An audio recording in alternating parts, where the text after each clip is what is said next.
Encuentro Nacional de Bibliotecas Populares 2020. Del 16 al 20 de noviembre. Multiplicar las lecturas. CONAVIP, Ministerio de Cultura de la Nación.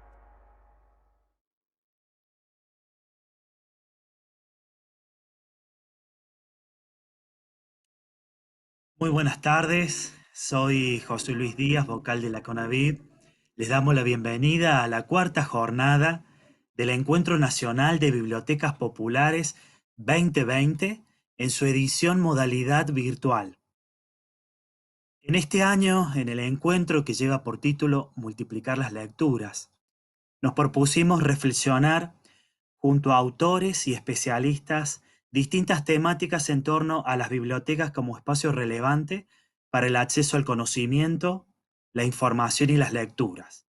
Uno de los desafíos del presente para los proyectos de promoción de la lectura, la generación de nuevos públicos, usuarios y lectores, y la acción cultural y los servicios que llevan adelante las bibliotecas populares de todo el país.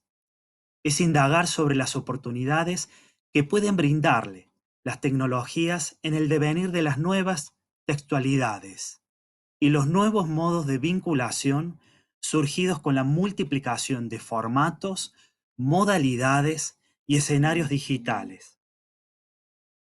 En esta oportunidad tenemos el honor de presentar la mesa Historias de la lectura en la era digital, los nuevos estados de la cuestión, a cargo del investigador y autor Juan José Mendoza. Bienvenido, Juan José. Junto a nuestro invitado vamos a hacer una incursión sobre la cultura letrada, la cultura industrial y la cibercultura. Las bibliotecas de ayer y de hoy, samplear el pasado, la organización del tiempo de la historia, un nuevo orden textual y el nuevo problema de la finitud. Vamos a hablar de Juan José. Él es autor de los archivos Papeles para la Nación 2019, Internet, el último continente 2017, Diario de un bebedor de petróleo 2015, Sin título, Técnica mixta 2012, El canon digital, la escuela y los libros en la cibercultura 2011 y Escritura, paz, tradiciones y futurismo del siglo XXI 2011. Ha sido curador de la edición facsimilar de la revista Literal de la Biblioteca Nacional 2011 y coeditor del catálogo de Jorge Álvarez de la Biblioteca Nacional 2012. Se desempeña como investigador del CONICET en el IBCRIT, SECRIT, son unas siglas, Institutos de Investigaciones Bibliográficas y Crítica Textual, donde desarrolla el proyecto Maneras de leer en la era digital y es docente de la Universidad Nacional de las Artes y en el doctorado de la Universidad de Buenos Aires. Su libro, La edad de la teoría, el lado B de los 70, las maneras de leer en los 70, el proyecto Literal, obtuvo el Premio Internacional Libro del Instituto y aparecerá próximamente editado por la editorial Eudeva. Colabora habitualmente en la revista Ñ y el sitio web www.tlatlant.com. Se encuentran varias reseñas de todo este material que he mencionado y asimismo su libro Los Archivos 2 se publicará próximamente. Muchísimas gracias, Juan José, por acompañarnos en este encuentro y ahora sí llegó tu momento y te vamos a escuchar. Muchísimas gracias, José Luis, por tus palabras. El agradecimiento grande a María del Carmen Bianchi, a Julia Magistrati y a todo el equipo de CONAVIP, felicitarlos por este encuentro, por estas jornadas. El saludo y el abrazo grande a todas las bibliotecas, a los bibliotecarios y bibliotecarias de todo el país que se encuentran hoy con nosotros aquí. Vamos a intentar pensar una serie de temas y problemas que hacen a nuestra relación con las tecnologías, a nuestra relación con los textos en la era digital. Historias de la lectura nombra aquí una historia de nuestra relación con las tecnologías, la historia de nuestra relación con los textos. Yo preparé una muy modesta presentación de una serie de problemas. Vamos a ir enumerando una serie de temas que hacen esta cuestión tan álgida en estos momentos desde hace ya varios años. Historias de la lectura nombra aquí entonces, como decíamos, la historia de nuestra relación con las tecnologías por un lado, la historia de nuestra relación con los textos. La relación con Internet, por ejemplo, ya esa es una relación, un vínculo que puede ser historizado. Aquí vemos, por ejemplo, de algún modo distinta, hay una biblioteca en torno a la era digital que podríamos constituir, conformar, que nos ayudaría a pensar el problema, ¿no? Indudablemente el libro de Barbara Cassin, Googléame, la segunda misión de los Estados Unidos, es un libro que podríamos mencionar aquí como precursor de esta bibliografía que podemos poner en consideración. El libro Argentina Digital de Roxana Cabello, en coedición también por la Biblioteca Nacional, forma parte de esa bibliografía también. Allí, en ese libro podemos encontrar el dato, no menor, que nos marca la relación entre literatura y tecnología. Las primeras computadoras que se comercializan en la Argentina, en la Navidad de 1984, se comercializan en una librería, en la librería del Ateneo. Eso también va a marcar, de algún modo, el vínculo, o puede servirnos para pensar el vínculo que hay entre tecnologías y libros, entre computadoras y librerías, bibliotecas. Es muy difícil investigar y exponer lo que uno está investigando. A menudo uno escribe libros sobre determinados temas, en el caso del canon digital, que es uno de los libros que uno ha escrito sobre esta problemática, aparece en 2011, pero es un libro que yo escribí entre el 2006 y el 2010 aproximadamente. Entonces es muy difícil exponer lo que uno está investigando porque los libros se publican 1, 2 o 3 años después de que son escritos y después uno ya está investigando otras cosas.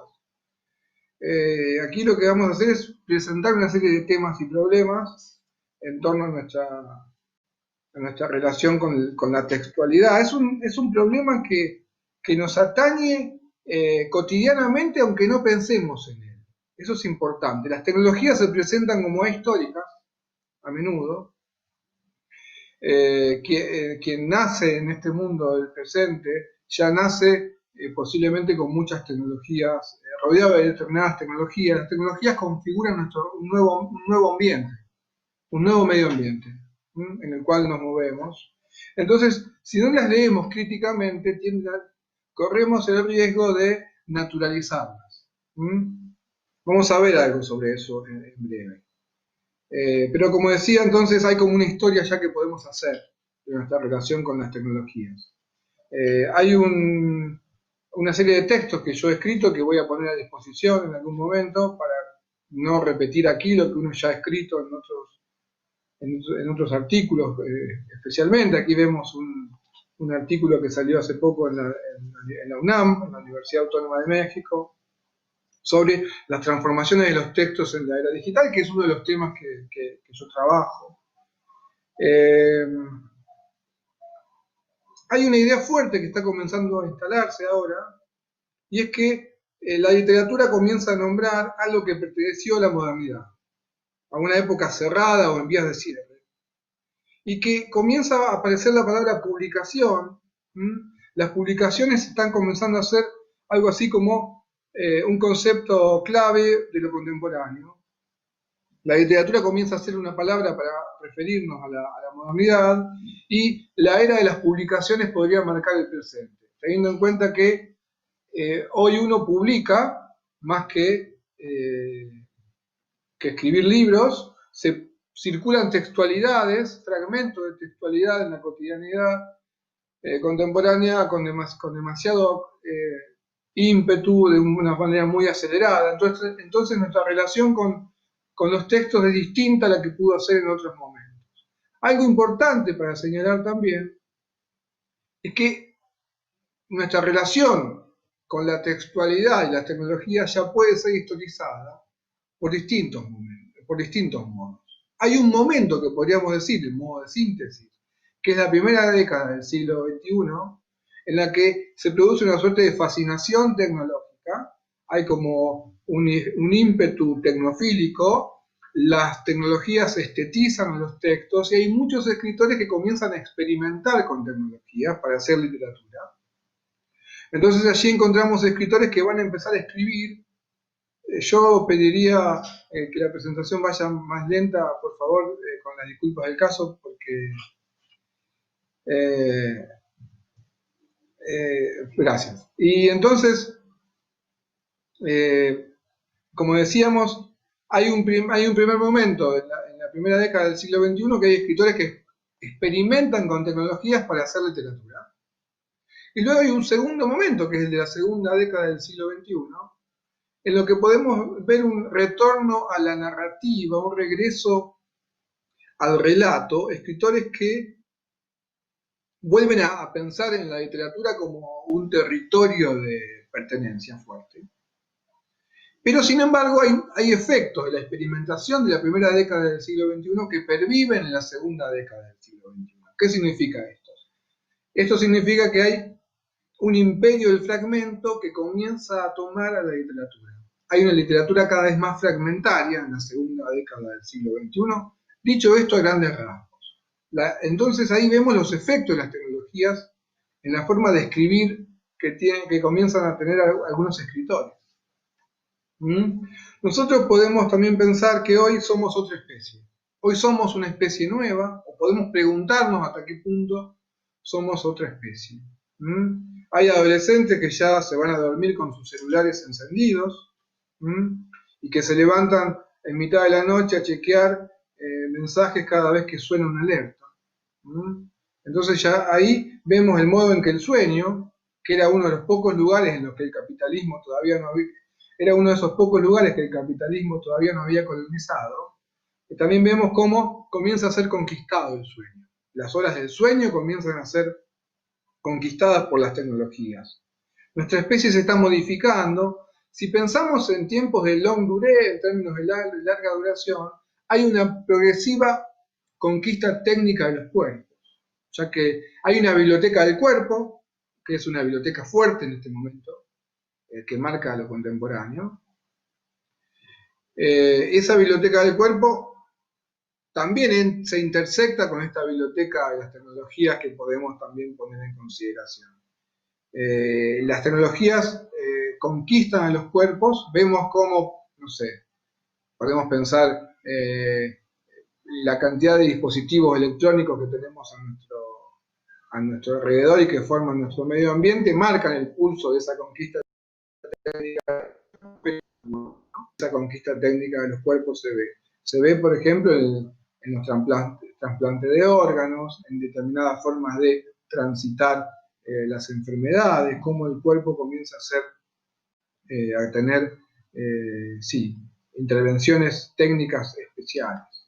De modo tal que nuestra especie se está viendo modificada por las tecnologías y eso sería obtuso no ver que también hay allí, que sería extraño que no pensemos que también está modificando nuestras maneras de leer. Nuestras maneras de leer están siendo modificadas por las tecnologías, ya lo han sido, los escritores comienzan a escribir distintos. Entonces, si hay muchas cosas que nos parecen apocalípticas cuando pensamos las tecnologías, como vamos a ver ahora, tenemos que preguntarnos que hay muchas cosas que formaban parte del vaticinio de lo que iba a ser el devenir tecnológico, que hubieran sido pensadas en los años 80 y que ya hoy son una realidad, ¿no? El teléfono móvil, indudablemente, esta propia charla hoy, así como la estamos teniendo.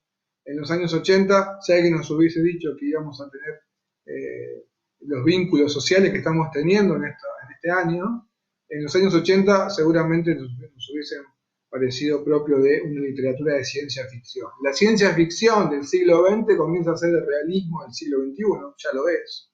Hay como distintos momentos en los que esto que estamos señalando se vuelve palpable. Pero a la hora de pensar las transformaciones de la lectura en relación con bibliotecas, que es algo que nos convoca hoy, podemos comenzar pensando que Nietzsche fue bibliotecario, Lessing fue bibliotecario, Borges fue bibliotecario, Ortega y Gasset, Aristóteles, George Bataille fueron bibliotecarios, todos hombres, pese a que la tarea bibliotecológica haya sido históricamente una tarea protagonizada por mujeres. Kafka y Montaigne también se recluyen en recintos revestidos de bibliografía. Y no solo fueron bibliotecarios o eligieron el enclaustramiento, sino que además concibieron sus obras literarias a partir de una fuerte relación con los libros, la cita bibliográfica, las bibliotecas. Esa es una primera pregunta, entonces. ¿Cómo se modifica nuestra relación con las citas? ¿De qué modo modificamos nuestro vínculo con la cita literaria? Borges concibe la biblioteca total. En 1939 aparece ese ensayo, en el número 59 de la revista Sur, que podemos afirmar efectivamente un borrador de la biblioteca de Babel, que va a aparecer en 1941 en Funca, ¿no? Entonces ahí vemos la relación que Borges ha pensado mucho en la biblioteca. Nuestro más eminente escritor ha sido bibliotecario, tenemos que decir. Recordemos que fue bibliotecario en la Biblioteca Miguel Cané de Almagro entre 1939 y 1945, y bueno, luego va a ser a partir del 55 hasta 1973 director de la Biblioteca Nacional. Borges ha pensado mucho en la biblioteca y ahí tenemos una gran fuente de reflexión para acudir.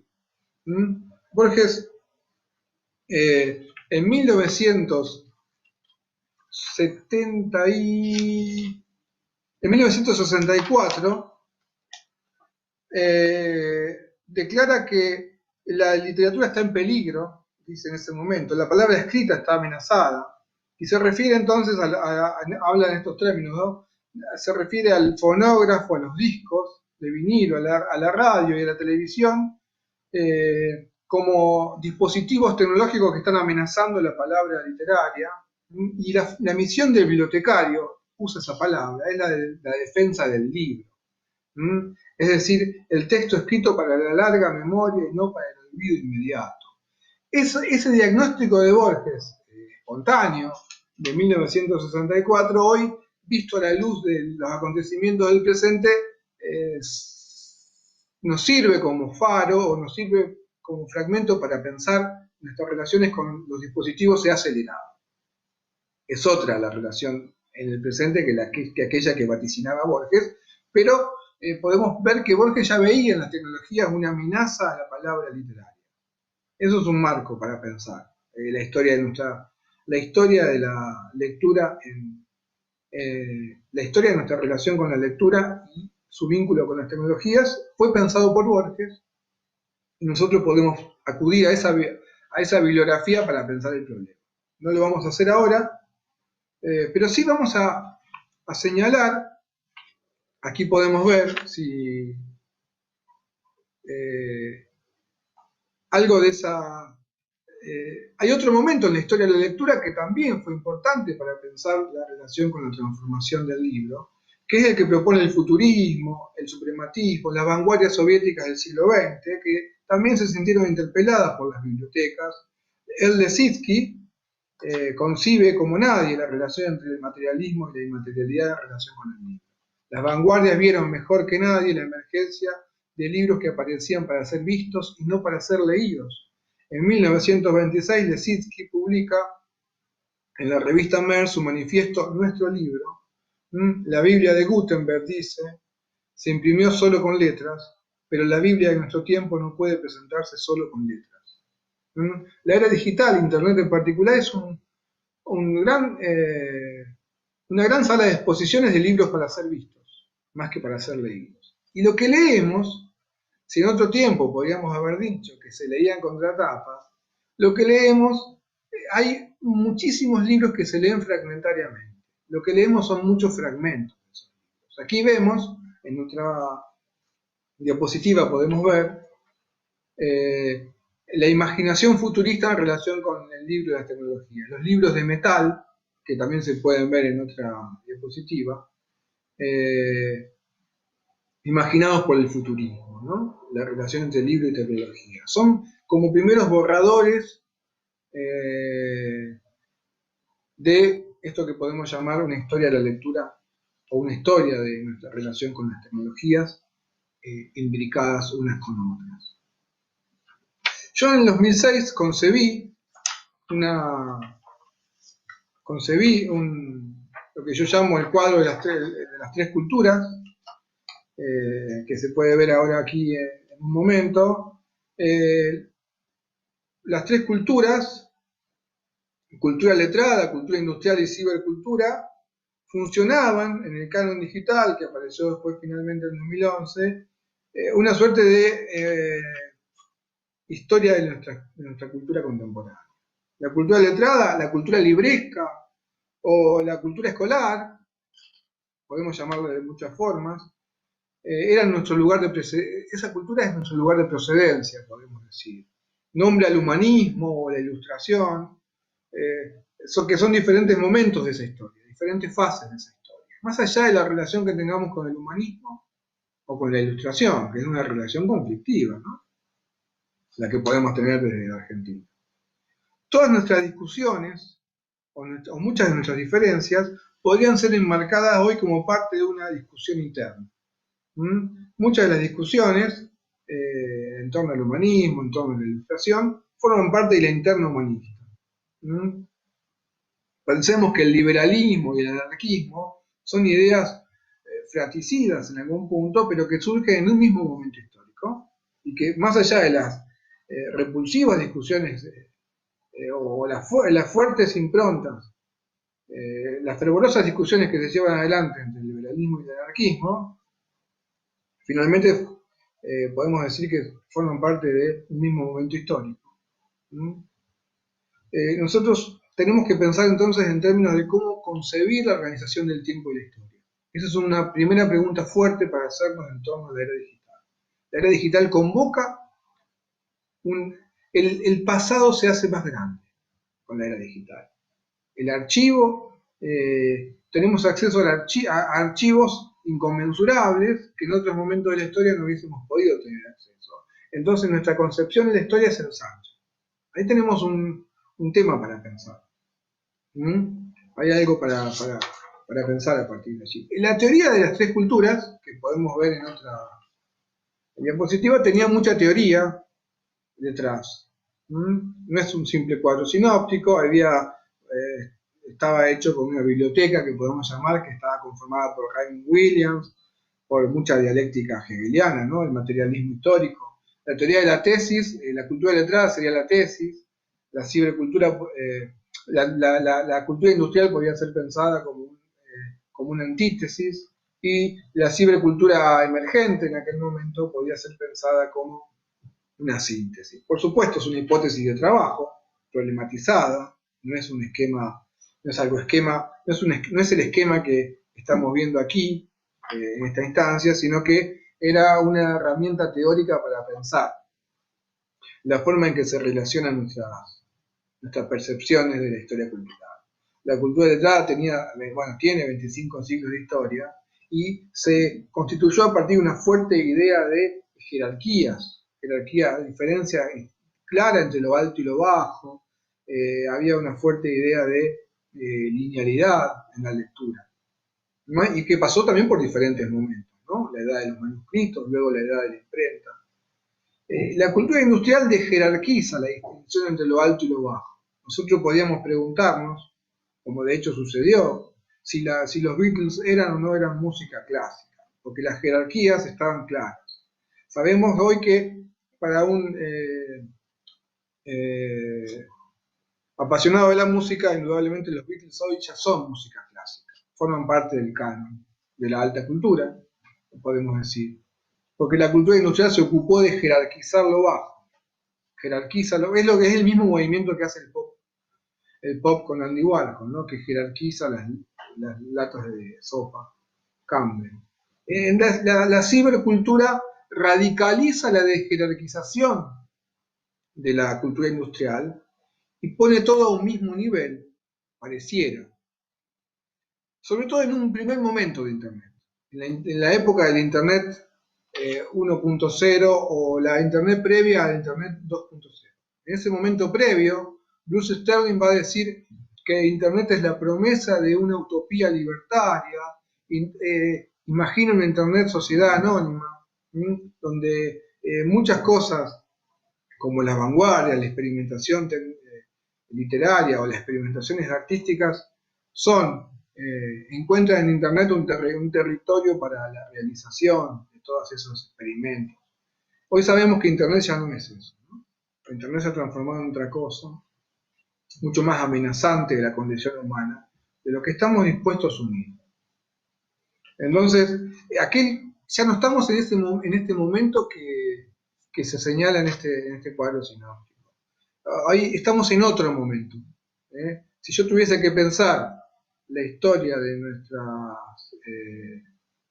volvamos un poquito para atrás, por favor.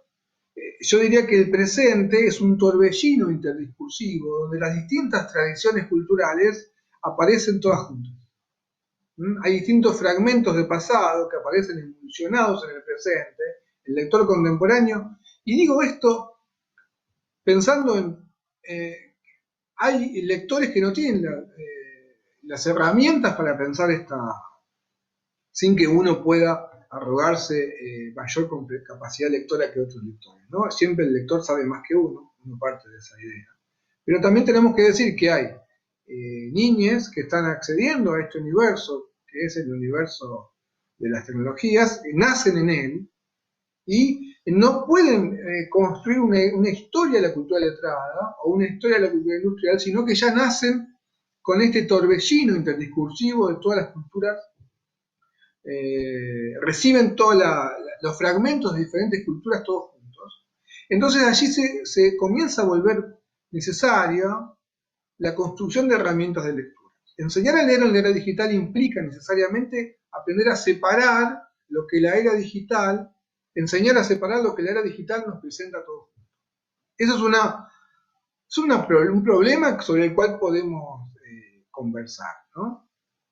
Si la misión de bibliotecario, como señala Borges, que es la de defender la memoria, la defensa del libro, nosotros hoy podemos pensar también que hay una misión humanista, conflictiva, con la cual incluso no podemos no estar de acuerdo, pero que viene a cuento traerla aquí como problema, que es la de organizar las tradiciones, organizar la historia. Eso es un problema, porque también es cierto que no está bien organizar la historia, sino que debería ser el lector el que la organice, el propio lector el que la organice. Entonces la pregunta es cómo construir herramientas de lectura para que cada uno de nosotros pueda construir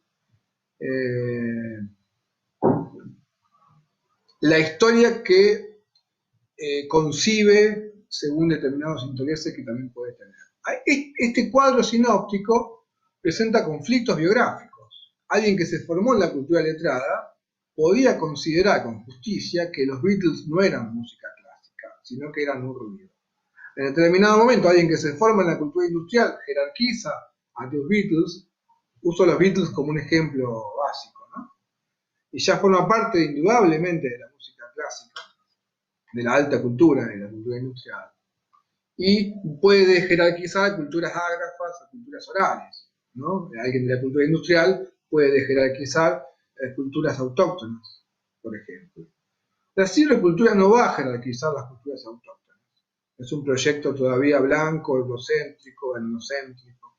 La silvicultura sí construye ideas de tribus, y tribus urbanas, tribus de adolescentes. Y bueno, en ese sentido la silvicultura después termina siendo cómplice o coparticipa de la organización de los nichos del mercado, ¿no? Entonces ahí tenemos también el elemento para pensar críticamente en la cibercultura, ¿no?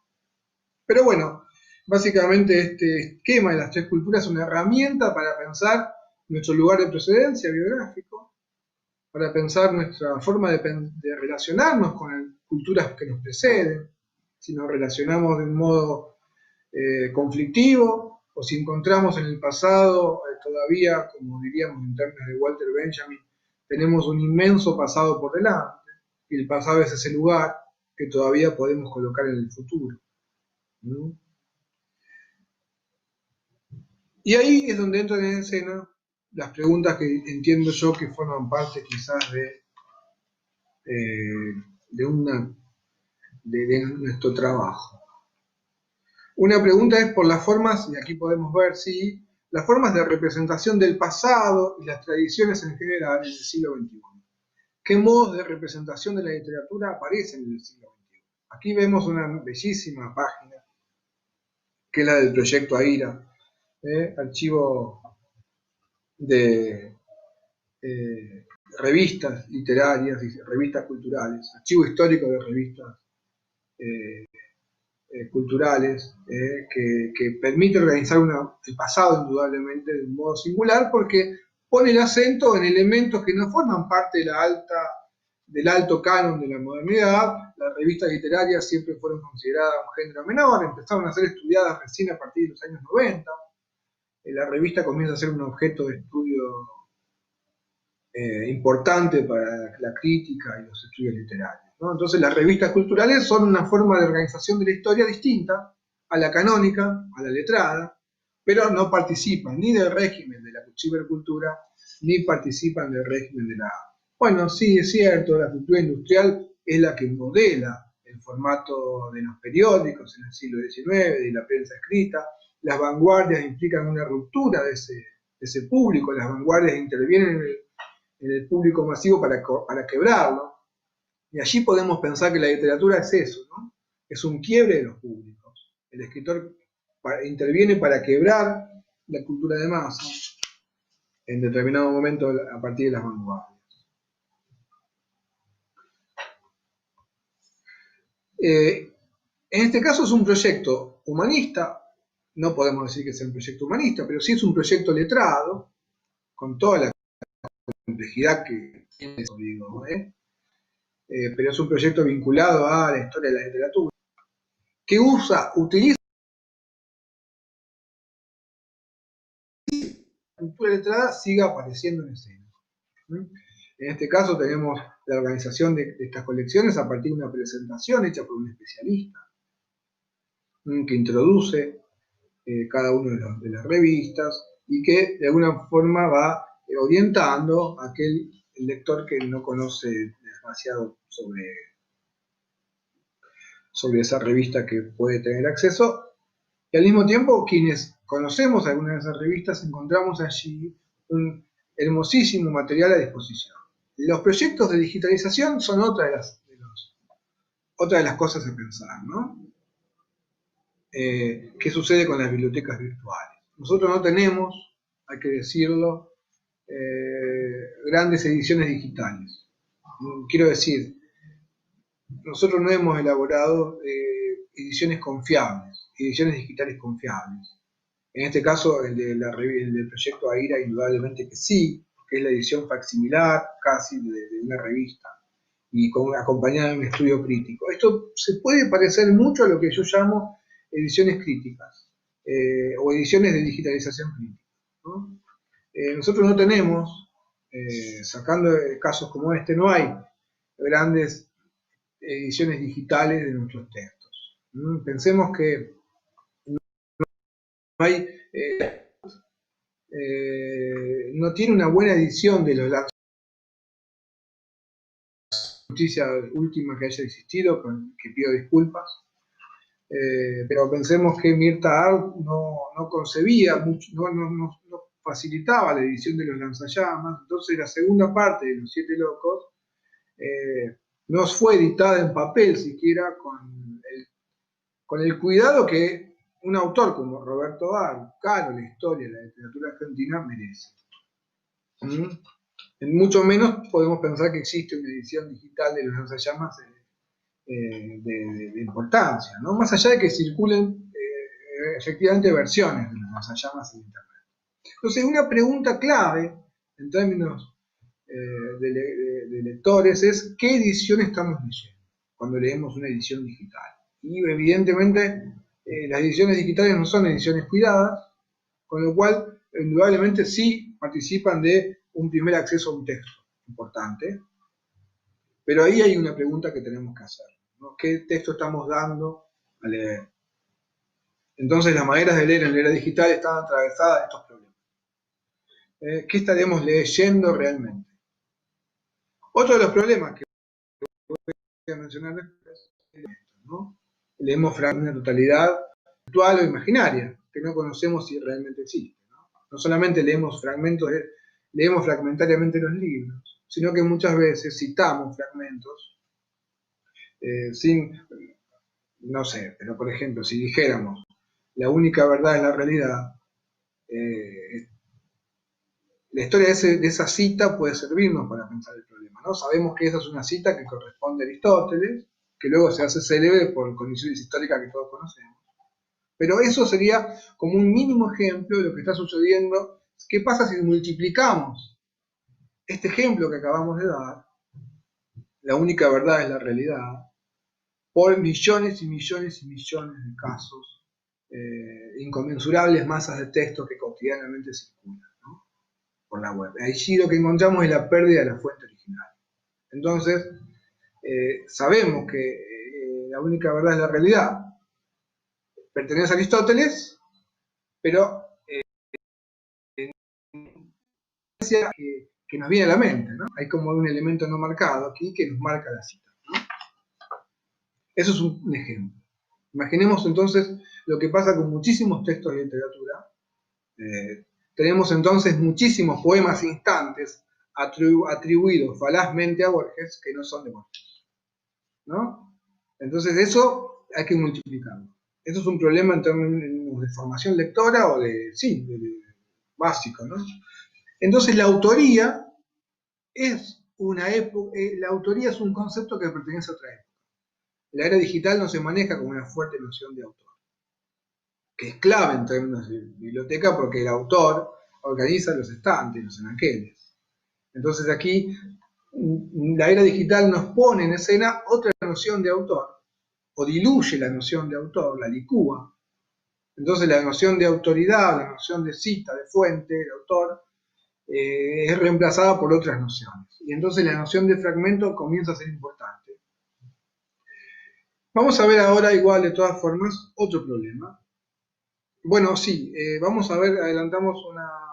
En algún momento imaginé un laboratorio de digitalización crítica que lo constituimos en el CONICET, a pulmón, con muchísimo esfuerzo, y pergeñamos este escáner que estamos viendo aquí con Juan Pablo Suárez y Matías Guterman, que es un escáner para digitalizar textos, que es capaz de digitalizar unas 500 páginas por hora,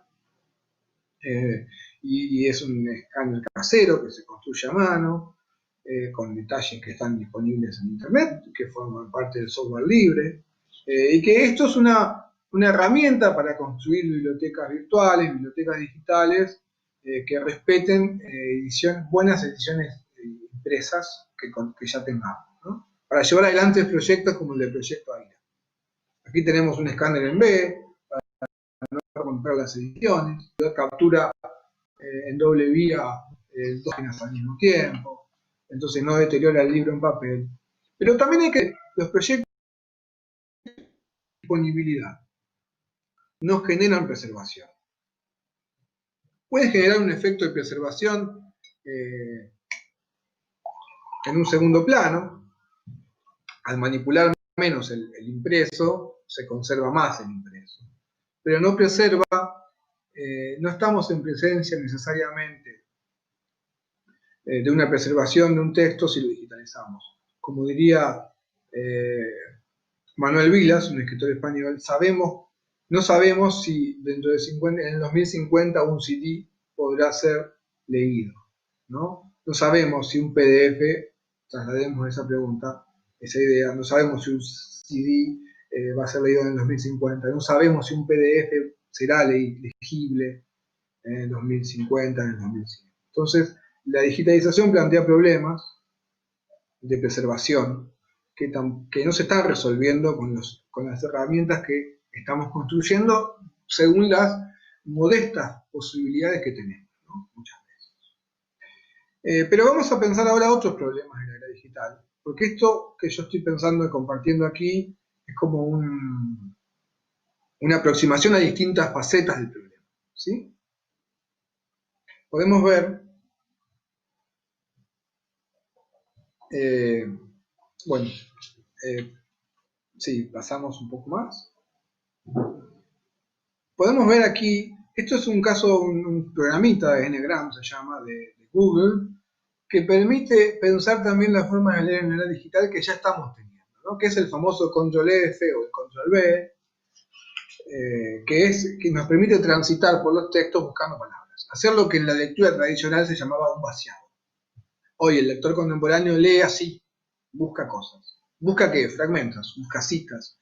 En este caso, todos los libros que están digitalizados dentro de la plataforma Google Books, que comienza en 1997, que se institucionaliza en 2004, como parte de un proyecto que tiene distintas fases, que tiene una gran cantidad de colecciones y de bibliotecas.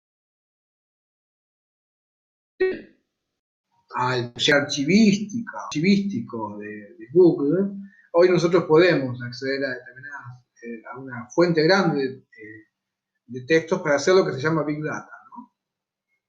Por ejemplo, podemos preguntarnos en qué horas del día acontece la literatura alemana del siglo XIX, y vamos a ver que Frank Fischer se hizo esa pregunta y se la respondió. La literatura alemana del siglo XIX transcurre principalmente en horas del atardecer y de la noche, y en qué estaciones del año sucede, preferentemente en el otoño y en el invierno. ¿Qué sentido tiene hacerse esas preguntas? Bueno, aparecen allí no tanto el sentido de la pregunta, sino el sentido de la respuesta. Hay escritores que eligen horas del atardecer y de la noche, o las estaciones del año como el invierno y el otoño, porque ese tipo de ambientaciones como para la construcción de escenarios por los que transitan sus personajes literarios, son más proclives o ayudan mejor a construir climas como la nostalgia, por ejemplo, ¿no? O a construir determinados climas líricos, que son más facilitados que el verano. Entonces, hay como determinadas estaciones del año preferidas en la literatura, en la historia de la literatura, a la que ahora tenemos acceso, y que quizás en algún momento pasaron desapercibidos por nosotros como lectores. Entonces la era digital propone nuevas formas de leer. Pero no todo es necesariamente bueno. Aquí podemos ver lo que yo llamo, lo que podemos pensar que fue en algún momento la tercera década del siglo XXI, una introducción. Esto fue pensado a mediados de la década pasada, en 2015 aproximadamente, se pensó cómo iba a ser la tercera década del siglo XXI. Y bueno, hace unos pocos minutos estábamos nosotros en los años 90, unos pocos minutos después ya estamos en la tercera década del siglo XXI. Una de las características de nuestro tiempo es la aceleración del tiempo histórico inclusive. ¿Qué es lo que pasa entre los años 90 y la tercera década del siglo XXI? Nosotros podemos decir que lo que sucede es el momento de Internet de la historia. Un momento caracterizado por una gran aceleración del tiempo. Y ahora se está imponiendo una nueva época, que es la de la medición de la vida, la parametrización de todo lo existente, diversos aspectos humanos. Esto tiene mucho que ver con la historia de la bibliotecología. La bibliotecología surge en el siglo XIX y tiene un profundo ímpetu clasificatorio y positivista del siglo XIX. Las bibliotecologías y las archivísticas surgen allí. Entonces nosotros podemos ver cómo la era digital toma ese ímpetu clasificatorio de la bibliotecología. La era digital toma ese ímpetu clasificatorio de la bibliotecología para hacer con eso otra cosa. Hace bibliotecas, archivos. De hecho son palabras que funcionan en el lenguaje de programación, ¿no? Biblioteca, archivos, carpetas. Configuran una organización de los componentes digitales a partir de una forma de organización de los objetos que tenían las bibliotecas.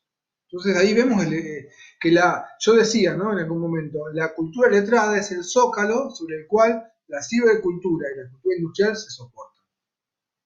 También podemos decir otra cosa, que la cibercultura es el territorio, la arena de combate en el que se libra una feroz batalla entre la cultura industrial y la cultura humanista, entre comillas. Feroz porque la cultura humanista en toda esta historia puede que, si bien haya tenido en algún momento de la historia, haya gobernado el mundo, también hay que decir que hoy está en trance de ser una cultura residual o de resistencia. Podemos preguntarnos o plantearnos eso sin tampoco hacer una mitología en nuestro campo de trabajo, ¿no? Sin tampoco mitologizarnos a nosotros mismos. Una de las características de este momento de Internet de la historia es la de la progresiva construcción de datos. Entonces, ¿en qué se transforman los textos en la era digital? Nosotros podríamos decir que en algún momento se transformaban en acrónimos recursivos, en abreviaturas, en siglas, ¿no? Es decir, www, HTTP, y veíamos cómo en algún momento hasta pasa en la política, ¿no? Se transforman nombres de instituciones en siglas, ¿no? Una institución centenaria.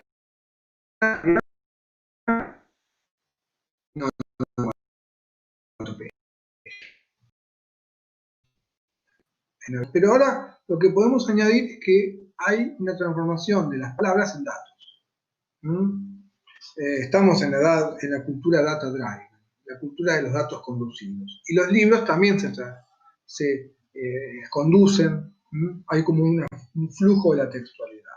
¿Cuándo comenzó todo esto? ¿Cómo empezó todo esto? Podemos preguntarnos, y aquí podemos ver que la primera respuesta que surge es Silicon Valley. Silicon Valley es, de algún modo, el lugar donde se pergeñó esta construcción digital del mundo. Hay una poderosa urdimbre de datos que se recaba sobre nosotros y está siendo cosechada por empresas que se especializan en el almacenamiento, interpretación y redireccionamiento de la información. Esa es una de las grandes discusiones que ya está habiendo en este momento en el mundo digital. ¿Qué hacer con así como en algún momento las empresas peleaban por refinar datos, hacer minería de datos, ahora se está discutiendo si quizás no haya que parar la máquina, hacer stop. Hemos construido un enorme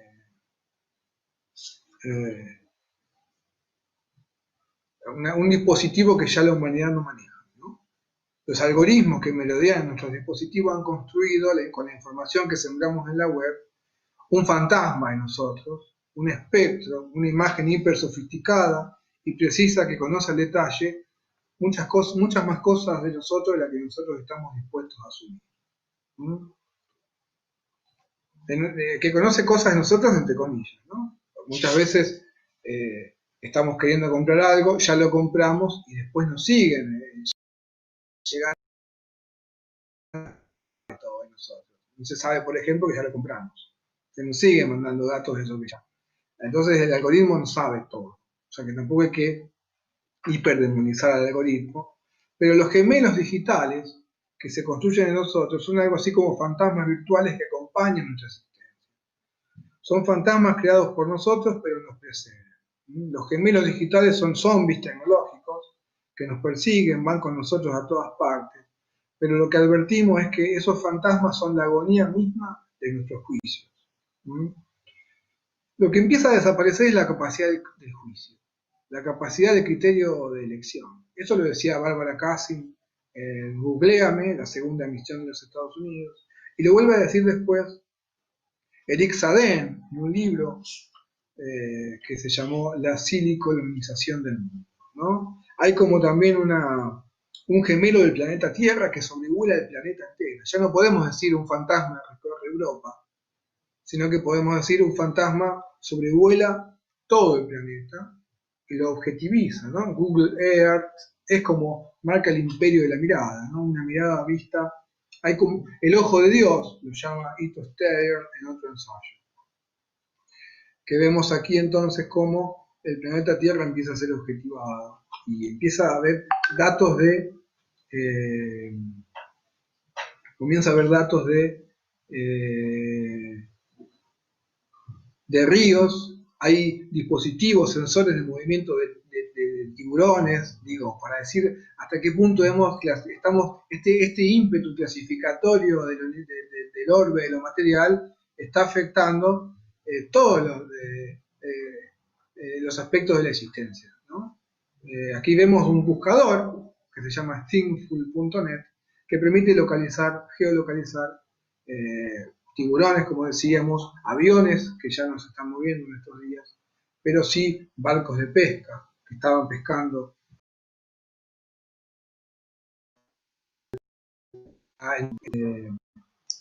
el lecho del mar argentino, inclusive haciendo pesca ilegal, que esos podían ser identificados por estos buscadores, como efectivamente me tocó a mí encontrarlo en algún momento, que alguna vez escribí sobre eso, que son temas que nos transforman casi en escritores de realismo, pero que si no tenemos un criterio de lectura muy claro, parece ciencia ficción, ¿no? Uno puede ver determinadas cosas que se están moviendo en el mapa en tiempo real. ¿Sí? Hay una historia de Silicon Valley que nos permite pensar cómo es que llegamos a esto. Hubo un momento en que hubo una historia militar, de los años 60, los años 70, y hay otro momento que empieza a haber burbujas financieras, se habla del negocio de las tecnologías, pero nadie sabe bien de qué se trata, burbujas financieras. Y luego hay un momento que es el momento del presente, en el que los datos son el petróleo de nuestro tiempo y las empresas pelean por hacer refinería de datos, ¿no? Eso pasó mucho. No es que necesariamente la Unión, no es que necesariamente el gobierno ruso intervino en las elecciones de Estados Unidos, sino que sencillamente encontró cómo manipular las propias herramientas tecnológicas que estaban operando, ¿no? Y así fue como muchos electores de Hillary Clinton veían esa burbuja, ¿no? Como ya sabemos, que era su caverna de Platón azul, como podríamos llamar a Facebook.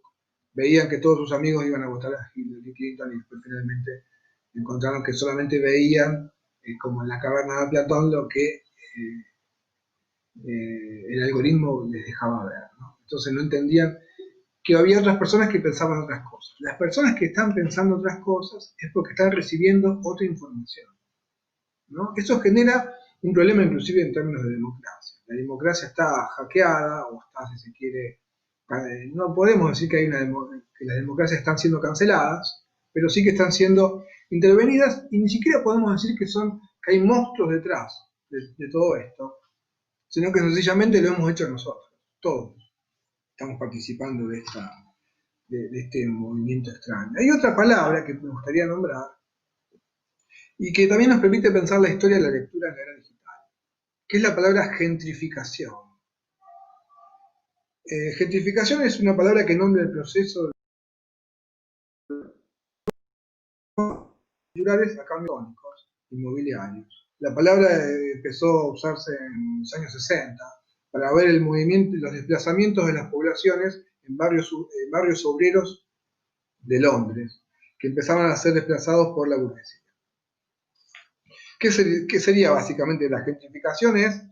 Pasa aquí en Buenos Aires, en La Boca, ¿no? Los artistas van, arman galerías de arte, arman lugares de exposiciones, y luego vienen empresas de turismo que hacen allí lugares para bailar tango, por ejemplo, y luego vienen las empresas inmobiliarias, desplazan a la clase cultural, a los artistas, a los escritores, a los miembros de la clase cultural que colonizaron esa zona urbana, los desplazan y son expulsados de allí, y vienen las empresas inmobiliarias y construyen allí grandes edificios, etc.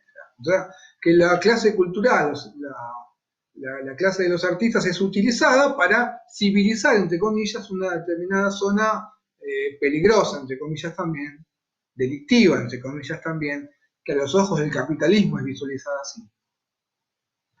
Y entonces, una vez que se pacifica la zona, porque los artistas son vistos como pacificadores de la zona, luego son expulsados los artistas y había una imagen hace un momento, un poquito más atrás, que nos mostraba este proceso de un modo muy caricaturesco, y luego allí se construyen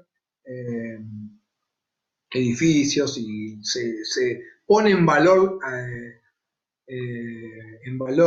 se pone en valor inmobiliario una zona que estaba, aquí tenemos esta imagen, ¿no? Hay una zona que bueno, eso es, la gentrificación es un proyecto que viene, nosotros podemos pensar esta palabra para pensar también la web. La web ha sido gentrificada, esa sería una idea que me gustaría compartirles, porque nosotros los escritores, los artistas, utilizamos en la primera década del siglo XXI, me acuerdo de la época de poesía.com, un sitio web muy bello, que enviaba todos los días a sus lectores un poema diario, era como un sitio para leer poesía, donde podíamos leer la poesía de Biel Temperley, Rosemantau, etc.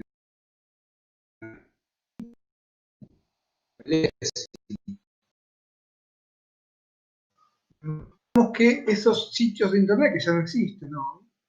No existen porque la web, con la web 2.0, con la llegada de Facebook, Twitter, etc., la web termina siendo gentrificada, es decir, se expulsa a los blogueros, a los escritores, o dejamos de tener la visibilidad que efectivamente tuvimos en la primera década del siglo XXI, y comienzan a tener visibilidad otras plataformas, ¿no? Otros sitios. De hecho, ya hoy los influencers impugnan por aparecer, por constituir su identidad en un territorio en el que ya las figuras mediáticas de la televisión, etcétera, ya están, poseen una gran ascendencia entre los públicos. Ya tienen muchos miles de seguidores. Entonces allí hay una trampa que podemos pensar para pensar en términos de públicos. Ahora vamos a ver el tema de los públicos, pero sí como mínima señalamiento, si tenemos que decir, a modo de síntesis, que hay una historia de la lectura en la era digital, y que esa historia tiene distintos momentos, tenemos que decir que en la primera década del siglo XXI es un momento de experimentación, en el que aparecen novelas como, Cristina Rivera Garza en México escribe en relación con las tecnologías, una obra literaria de experimentación. Daniel Link publica La ansiedad en 2004, One to Fact de Alejandro López, también es una novela escrita a partir de diálogos de mails y de diálogos de chat. Y ahí, como en la segunda década del siglo XXI, hay una aparición del fragmento, pero ya las tecnologías no son el lugar de experimentación, sino que vuelve el libro como formato. Hay una gran discusión en torno al ebook en la primera década del siglo XXI. En la segunda década del siglo XXI, entre 2010 y 2020, el ebook deja de estar en escena, con el protagonismo que había estado antes. Entonces, eso, la gentrificación nos permite pensar este movimiento también en la web, ¿no? San Francisco, la ciudad de Silicon Valley, también fue gentrificada, porque San Francisco era el lugar donde artistas como Monty acciones de la cultura en los años 60, y después termina siendo a partir de Silicon Valley desde los 90 para acá. Hay otras ideas que están más adelante en la presentación. Desarrollar todo el stack es una de las ideas que vamos a saltearnos, pero sí vamos a preguntarnos una pregunta de Ito Steiner. Ito Steiner, un artista alemán, se pregunta cómo hacer arte en un mundo, cómo hacer arte con imágenes en un mundo gobernado por las imágenes, ¿no? Entonces se pregunta a ella hasta qué punto un artista, más que hacer arte con imágenes, no termina siendo un productor de vigilancia, ¿no? Las cámaras metidas en el interior de nuestras casas marcan también un poco esa, lo decimos con ironía paranoica, como argentinos que somos, pero hay algo de una distopía orwelliana que la era digital realiza. Y todos formamos parte de una suerte de metaverso, para decirlo en términos digitales, El metaverso era una palabra de los videojuegos de los años 60 y 70, que servía para pensar videojuegos que se jugaban en tiempo real con otros usuarios, y que el videojuego era la construcción de un mundo del cual se estaba participando mientras el mundo se estaba creando. No era un videojuego que ya existía previamente, sino que los usuarios, al jugar en ese videojuego, construían el mundo en el que estaban, en el que iban cada vez estando más inmersos. Algo de eso hemos hecho nosotros con la era digital. Entonces aquí la pregunta por las bibliotecas. ¿Sí? La pregunta por las bibliotecas. Se habla de bibliotecas populares, no se habla sin embargo de archivos populares, y eso no nombra tanto la falta de políticas en torno a los archivos, sino que también nombra nuestra propia falta de conciencia documental como comunidad. Nos tenemos que sentir interpelados por eso. Yo creo que un archivo popular sería un archivo que está fuera del stack. No hablamos de eso, pero básicamente es un archivo que se resiste a ser capturado por el dispositivo de captura de la era digital. Los archivos son como incunables, son como los incunables de la época de la imprenta, ¿no? Todos aquellos impresos por la imprenta de Google, de Gutenberg, entre 1444 y 1500 son incunables, ¿no? Nosotros tenemos que decir que estamos en un momento de hiper sobre representación del presente. Ninguna época de la historia fue tan sobre representada como la actual. Y sin embargo, hay documentos, manuscritos, textos que no están siendo representados. Son los textos, los documentos de los derrotados de la historia, que están esperando, recargando su potencia en lugares oscuros, que están esperando la llegada de un lector que los revitalice, vuelva a ponerlos en una serie de sentido. Esa serie de sentido es la que la lectura construye, no la puede construir un algoritmo. En 1998 tuvo lugar el siguiente diálogo que me gustaría compartir, para terminar, porque tengo mucho material que no vamos a poder compartir, pero sí señalar esto. Me gustaría unos últimos minutos para señalar este diálogo, que tuvo lugar entre José Edmundo Clemente, codirector de la Biblioteca Nacional, durante todo el periodo en que Borges fue director, ¿no? Subdirector. José Edmundo Clemente fue el subdirector en los tiempos de Borges al frente de la Biblioteca Nacional. Y José Esbarra Mitre, que fue director de la Biblioteca Nacional entre 1997 y enero del 2000. Entonces, esta charla recuerda los tiempos de José Edmundo Clemente al frente de la Biblioteca Nacional. ¿A quién le debemos? Tenemos que decir, la actual biblioteca de la calle de Austria y Las Heras, porque la Biblioteca Nacional es mandada a construir en la gestión de Borges, por una idea de José Edmundo Clemente. Borges no quería que se construyera el edificio, a él le gustaba estar en el sur, como ya sabemos por la importancia del sur en la literatura borgiana. Lo primero que tuvimos que tratar con Borges fue el tema de qué es una biblioteca nacional. Porque claro, él venía de una biblioteca pública, como era la biblioteca de Almagro. No costó mucho porque Borges era un hombre de formación humanística y tenía en claro qué es el humanismo, que es algo importante. La biblioteca popular es una biblioteca de público, una biblioteca de desgaste, una biblioteca cuyo mejor índice es que los libros se desgasten, leyéndolos, incluso que se rompan. Así que la función de la biblioteca pública es esa: formar lectores, ayudar a la lectura y sobre todo una función muy anexa y casi prioritaria, que es el apoyo escolar. Es decir, la biblioteca popular tiene que estar al tanto de las lecturas escolares, la biblioteca universitaria, que es una biblioteca superior, está al tanto de la lectura de capacitación universitaria, etc. Pero fijémonos nosotros que José Edmundo Clemente, que se consideraba a sí mismo conservador respecto de las posturas políticas de Borges, José Edmundo Clemente consideraba que Borges era un hombre, efectivamente, joven y moderno, como efectivamente sabemos que lo era en su literatura, y que frente a esa modernidad de juventud borgiana, él se consideraba un conservador.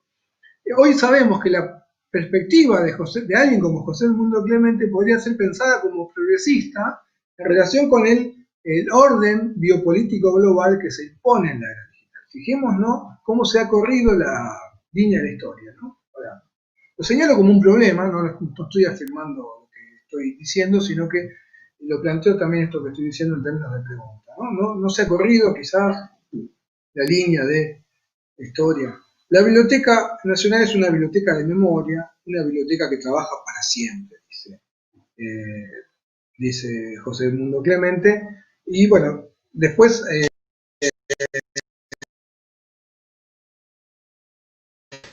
Estados Unidos, que no tienen bibliotecas nacionales, sino que tienen public libraries, ¿no? Bibliotecas públicas.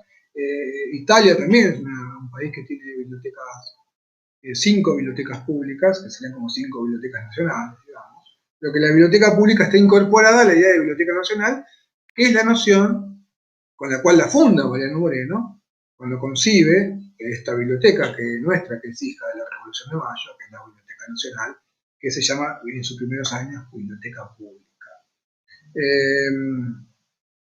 Y acá es una cosa que sí me gustaría, para cerrar, para pensar. La biblioteca debe ser siempre para el público. Ahora, hay distintos públicos. Ahí está el tema. Decía José Edmundo Clemente en 1998. Tenemos el público común, el público escolar que viene a buscar la novela de moda, el cuento o la narración que piden en la escuela y que es un servicio. Ellos, durante la gestión de Borges, mantuvieron esa biblioteca pública funcionando, que estaba en una dependencia anexa del edificio de la calle México, que en un momento por temas presupuestarios se habló de cerrarlo, ellos dijeron que no. José Edmundo Clemente Borges, ese lugar se mantuvo, que era el espacio de lectura de estudiantes de colegio. Y entonces aquí aparece la pregunta por los lectores, por el público, que es una de las preguntas fundamentales, ¿no? Para pensar nosotros. Nosotros tenemos que pensar que entre los años 60 hasta el presente, la capacidad, la potencia de procesamiento de una computadora aumentó unas 3.000 millones de veces. Nunca nada avanzó así en la historia. Los autos aumentaron de 20 kilómetros a 80 kilómetros en 100 años. Nunca nada avanzó tan velozmente en una cantidad tan inconmensurable como la capacidad de memoria de los dispositivos digitales.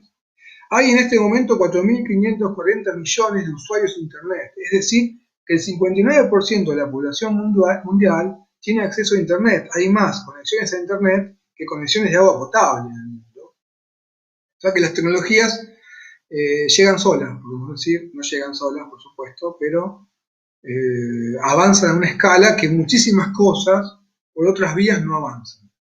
Por otras vías inclusive tecnológicas no avanzan. En Argentina tenemos más de 38 millones de usuarios de Internet. Nosotros decíamos en el año 2006, 2007, yo pensaba que allí el espacio formal de la educación se amplían los espacios informales de la educación. Yo pensaba eso en 2006, en el canon digital está planteado como una hipótesis fuerte. Hoy podemos ver, lo pudimos ver este año, que allí donde las escuelas pueden sufrir cambios en su modo de funcionamiento, las tecnologías no sufrieron cambios en su funcionamiento, excepto el de su mayor uso, mayor aceleración. Entonces las tecnologías son un área crítica, un área sensible, sobre la cual tenemos que efectivamente poner todo nuestro espíritu crítico y sobre el cual tenemos que también poner toda nuestra capacidad lectora. El problema es que eso, si hay 4.540 millones de usuarios de Internet en el mundo, eso quiere decir que hay 4.540 millones de Truman Show que se están llevando a cabo a cada momento, a cada instante en el mundo. Es decir, tenemos nosotros 4.540 millones de gemelos digitales en el mundo. Posiblemente no, pero la pregunta es alarmante, es preocupante, ¿no? Ya no podemos decir entonces, la realidad es la única verdad es la realidad, porque efectivamente tenemos 4.540 millones de realidades que están siendo creadas para cada usuario. El algoritmo está creando eso, o por lo menos, y cuando eso no sucede, ¿qué tenemos en el otro extremo? En el otro extremo tenemos la construcción de dos parcialidades fuertes. Eso está pasando en muchos países.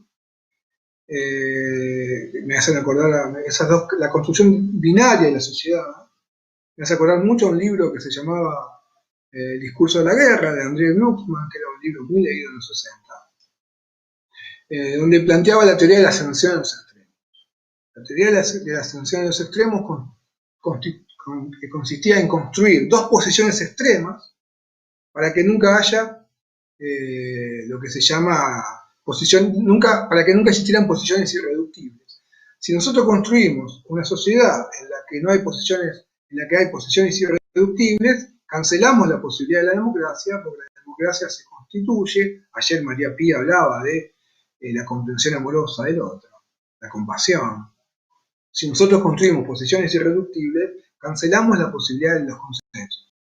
El consenso está en el diálogo, en la renuncia, posiciones propias para acercar posiciones. Entonces y es algo que está en debate y se está discutiendo. Van a ver ustedes, hay un documental que apareció ahora estos meses sobre el dilema de la era digital. No recuerdo el título, no me sale bien, pero que está de moda. Entonces, ya no podemos decir la única verdad es la realidad, y tampoco podemos decir no hay hechos, hay interpretaciones. No podemos decir tampoco eso, que sería el extremo opuesto, ¿no? La famosa frase de Nietzsche. Porque sabemos que Auschwitz existió, la ESMA existió, la isla de San Simón existió, la Guerra Civil Española existió. Entonces, pero está como esta teoría, ¿no?, del terraplanismo, del creacionismo, ¿no? Está, si no hay un discurso crítico, si no hay una cultura humanista contra la cual podemos pensar muchas cosas, hay muchas cosas que podemos cuestionar de la cultura humanista, pero si no tenemos algo de la cultura humanista todavía en nuestra manera de leer, corremos el riesgo a que exista el terraplanismo, ¿no? El famoso jugador de básquet que sostuvo que la Tierra era plana y después le echó la culpa a YouTube porque lo había visto en un video.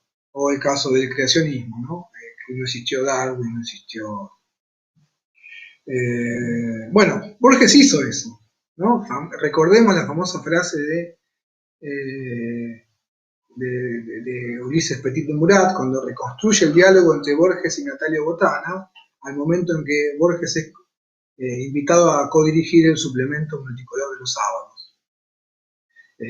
Periódico exquisito, realmente de la historia de la cultura letrada, en donde allí Natalia Botana le dice que la noticia, el periodismo, se construye con un 20% de verdad y un 80% de ficción. Claro, efectivamente, Borges construyó su literatura a partir de esta idea. Borges transformó su literatura a partir de la experiencia periodística, en el diario Crítica principalmente, pero también en la prensa, etc.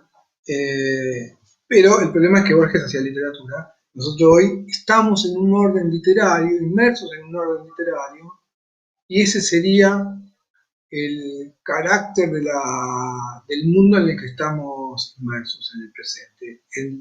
Un mundo que tiene mucho de una obra literaria de la que todos estamos participando y que todos estamos construyendo en la medida en que participamos en ella.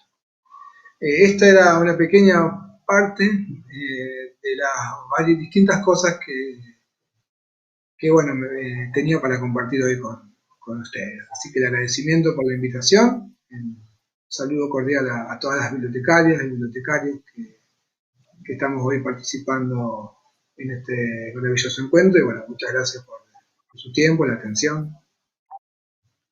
No sé si... Muchas gracias, Juan. La verdad que has abierto muchos libros en esta tarde. Hay muchos comentarios de todas las bibliotecas del país que están conectadas ahora. Y si no mal me equivoco, por YouTube hay hasta de Perú conectadas mirándonos. Y quiero también aprovechar para contarte y a las bibliotecas que nos siguen mirando que este año, en el marco del Plan Nacional de Capacitación para las Bibliotecas Populares, a través de la plataforma virtual que tenemos y en articulación con la Facultad Latinoamericana de Ciencias Sociales Flaxo, se realizó un curso de lectura en la era digital. También, y así como vos mencionaste la tecnología, hay muchas experiencias e iniciativas que nuestras bibliotecas populares han desarrollado durante este año, a pesar de la pandemia, han podido trabajar con la tecnología y a empezar a innovar y, y a darle la centralidad a esta cuestión de la virtualidad, ¿no? Esto que hoy estamos viviendo y lo productivo de todo lo que las bibliotecas populares han podido desarrollar. La CONAVIL lo que ha hecho es recepcionar y poner a disposición de todos a través de un banco de experiencias en pandemia. La verdad que eso lo pueden consultar en el sitio web de la CONAVIP para que cada uno lo pueda consultar y ver que a pesar de las distancias y a pesar de esas cuestiones de falta de electricidad o de internet o un montón de cosas que se sucedieron, aún a pesar de eso, las bibliotecas se pudieron reinventar y posicionarse de otra manera. Eh, Vamos a pasar a unas preguntas, Juan, eh, que nuestras Sí, bibliotecas nos han dejado.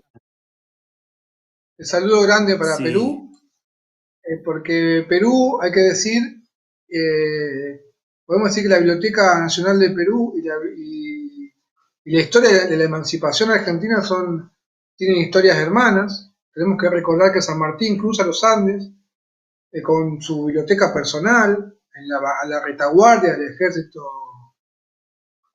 que va a Chile, y luego embarca su biblioteca, 700 libros, muchos de ellos en francés, y los va a donar para la fundación de la Biblioteca Nacional del Perú. Después, bueno, pasaron otras cosas. Chile, en algún momento, soldados chilenos acampan en la Biblioteca Nacional de Lima y de Perú y se incendia una gran parte de esa colección, pero bueno, hace algunos años se reconstruyó esa historia.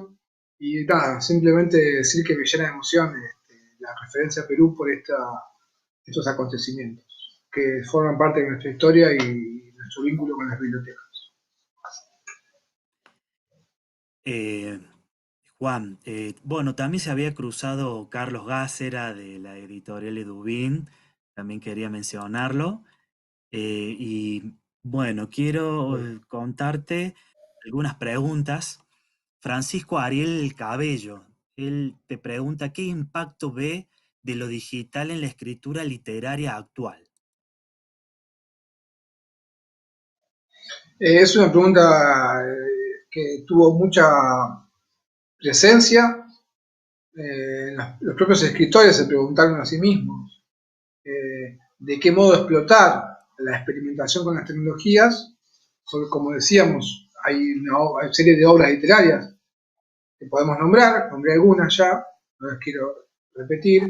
Ahí podría agregar la emergencia de las tecnopoéticas o las poéticas tecnológicas, Claudia Cosa, que escribió un libro muy lindo sobre eso, y que hay muchos poetas que hacen poesía a partir en vez de publicarlo en libros, hacen experiencias tecnológicas con plataformas, etcétera.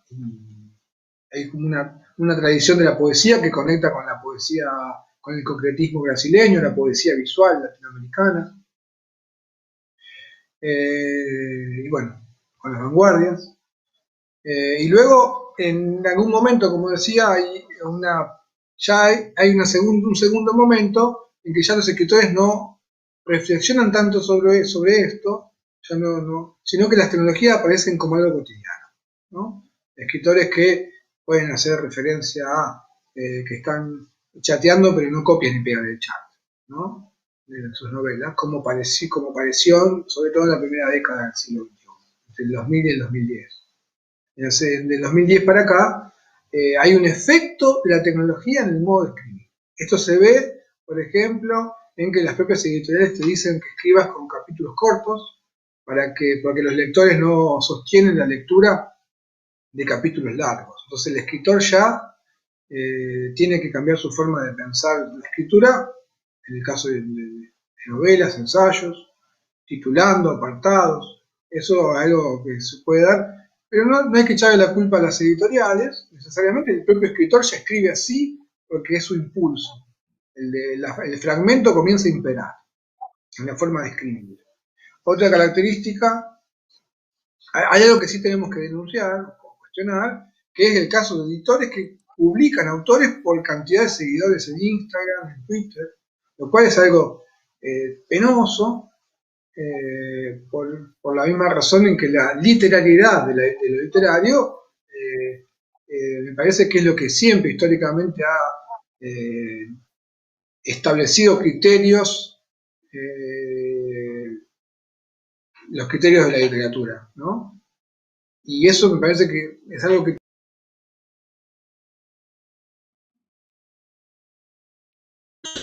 en los textos literarios, que el trabajo con el lenguaje es lo que rija nuestro criterio de lectura a la hora de leer a una autora, a un autor, y no necesariamente el criterio sea el de la cantidad de amigos que una persona tiene, porque un escritor no es un RRPP. Lo digo como título, así, para dejar un título. Otra cosa importantísima también, este es el país de la representación, decía Osvaldo Lamborghini. También cuestionar la idea de un escritor o de una obra o una escritora en función de la representatividad de los temas o la capacidad que tiene para capturar el sesgo de una época, el espíritu de una época, porque también la literatura, lo sabemos, la poesía, lo sabemos, es la búsqueda de una singularidad. Y eso creo que al menos en muchos lectores todavía sigue siendo lo que marca la diferencia, el trabajo con el lenguaje, la búsqueda de la singularidad y no el tratamiento de un tema porque ese tema esté en boga. Esa es una pregunta central, la pregunta por la literalidad de los textos literarios en la era digital. Eso también se relaciona, acá como hay otra pregunta, la defensa del contenido del libro sin importar el tipo de soporte, Juan, ¿no? Bueno, los soportes han ido cambiando en la historia de la literatura. En la historia, digo, nosotros leemos, vamos a comprar la Ilíada a una librería o vamos a leerla en una biblioteca pública. Pero nosotros sabemos que fue un poema oral, que está escrito en verso para facilitar la mnemotecnia del poeta. Lo mismo sucedió con el Martín Fierro, sucede con el Mio Cid, o con la Chanson de Rodin, que son textos que fueron, bueno, en el caso de Martín Fierro no, Martín Fierro hereda ese formato de la regla mnemotécnica, escrito en verso, pero es un texto escrito, ¿no? En el solar, como sabemos ahora, donde actualmente funciona la AFI, ¿no? La Agencia Federal de Inteligencia, que es un dato sintomático, donde José Hernández escribe el Martín Fierro. Pero, entonces, tenemos que pensar que, ¿cuál era la pregunta exactamente? No, en realidad la pregunta iba por el lado de la defensa del contenido. Lo plantea sin importar el soporte, dado que hoy Sí, con la no, bueno, tecnología. sí, sí, por supuesto. El ebook llegó, nosotros no sabemos si llegó para quedarse o no, pero sí tenemos que recordar que entre 1444 y 1500 la imprenta todavía imitaba la caligrafía manuscrita, porque el lector no estaba acostumbrado a leer manuscritos y no a la caligrafía de la letra imprenta. Entonces nosotros sabemos que a lo mejor llevó tiempo, está llevando tiempo que el ebook esté entre nosotros, pero todos leemos ya en el soporte digital y eso es algo que no se discute porque leemos el diario, leemos los diarios en formato digital y uno como el escritor escribe y después ve, el editor lo edita en el formato que también se negocia o se conversa o se consensúa y los lectores, bueno, todavía no están leyendo en Argentina tanto en formato digital, en formato libro digital, pero sí sabemos que se lee efectivamente ensayos de altísima calidad, crónicas, notas periodísticas de altísima calidad en formato digital directamente. Totalmente. Sí, sí, lo que Está podemos conectado. preguntar en relación con esa pregunta, podemos pensar si el soporte no cambia, como efectivamente lo hace, la forma de leer y también la forma de escribir. Bien. Eso sí está sucediendo. Yo amo leer en papel todavía, me gusta leer en papel, y también sé, y nos pasa a todos, a todas, nos está pasando que hacemos una lectura distinta de un texto, de un libro en papel que de un libro en digital. Y por eso yo incluso a veces hablo de textos directamente, ya no hablo de libros. Porque el texto está diseminado en distintos soportes. Bien, Juan, te cuento que está conectado el filósofo Gino Roncaglia desde Italia Oh, y le mandamos saludos, lo esperamos para que nos acompañe a seguir pensando en estos temas junto a las bibliotecas populares argentinas. imagino que Gino está desde Italia conectado. Un saludo, tuve la suerte de compartir con él un viaje que presentamos un libro de él eh, muy vinculado a estos temas, que bueno, recomiendo también especialmente para pensar las transformaciones del libro en la era digital. Él tiene ese libro maravilloso que también salió por Edubim, que trabaja especialmente este tema, ¿no? Gracias. Eh, Hay otras preguntas. Vos también mencionaste en medio de tu charla que los anaqueles se ordenaban por los autores y que hoy por la tecnología ha cambiado. Hay una pregunta de Dardo Rocha que dice, ¿cómo hacer para evitar la dilución de la autoría en la web?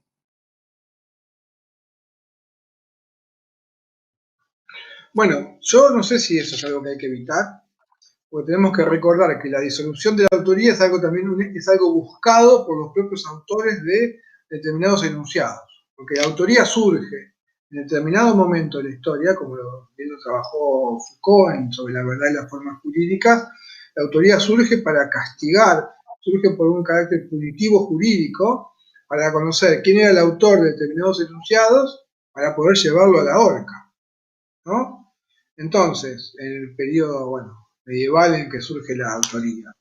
Entonces, hay que pensar que la autoría se suspende. Yo tuve la suerte de trabajar este tema en un ensayo que está en uno de mis libros, y que el anonimato lo que fomenta es el odio, fomenta la posibilidad de insulto, como que ahí hay un problema. Lo que también hay que decir es que los algoritmos trabajan con la figura del autor.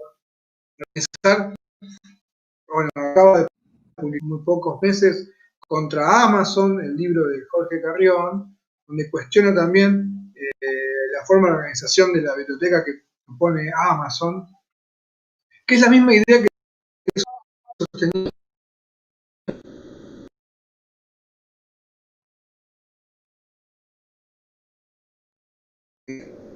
muchas veces, porque el autor va a ser difícil también que se desaparezca, es una figura, es una institución fuerte de la cultura en Occidente. No va a desaparecer el autor. Sí veíamos que la cultura letrada, la cultura digital coqueteó con la disolución del autor para fomentar los discursos del odio, ¿no? El anonimato permite la circulación de discursos de odio que con la autoría no circularía, si está tan comprometida la autoría. Hay grupos minoritarios que se creen mayoritarios porque tienen muchos seguidores en un grupo minoritario que efectivamente tienen, pero que son 5.000, 10.000 en Facebook, y se creen también con prerrogativas para llevar adelante con mucho respeto a las minorías. Aclaro, pero estoy hablando de muchos discursos xenófobos, neonazistas. Hay un reflujo neonazi en el mundo que se vio en esta última década, que también las tecnologías permitieron. El uso de las tecnologías habilitó. Entonces, es como yo no puedo dar respuesta a muchas de las preguntas porque son respuestas que nos atraviesan colectivamente y que hay un proceso histórico del cual estamos siendo parte, que está renegociando, que está problematizando estas preguntas, y que bueno, todavía no sabemos cuál es la... Pero sí, creo que los escritores... acaba de publicarse la historia feminista de la literatura también, donde allí podemos ver, acaba de salir hace una semana, allí podemos ver que la construcción femenina de la historia de la literatura es una construcción hecha de tramas, hecha de colectivos, hecha de alianzas estratégicas entre mujeres y hombres que también participamos de algún modo, creo yo, del movimiento. Y eso también es una respuesta, ¿no? No tanto la construcción de autoría fuerte, porque también la burguesía construyó una figura de autor, el capitalismo, la industria construyó una idea. Está construyendo una idea más transversal de autoría a partir de alianzas, a partir de colectivos de artistas, colectivos efímeros de artistas incluso. Juan, otra pregunta. ¿Cómo definirías a los nuevos lectores, a las infancias y adolescencias que son ya nativos digitales? Y al Yo lector, estoy... sí. No, perdón. No, y también al lector adulto, en su reaprendizaje a leer bajo estos nuevos formatos digitales, ¿no? Las infancias, los adolescentes, jóvenes. Yo no puedo dar respuestas sociológicas porque no trabajo en esa línea.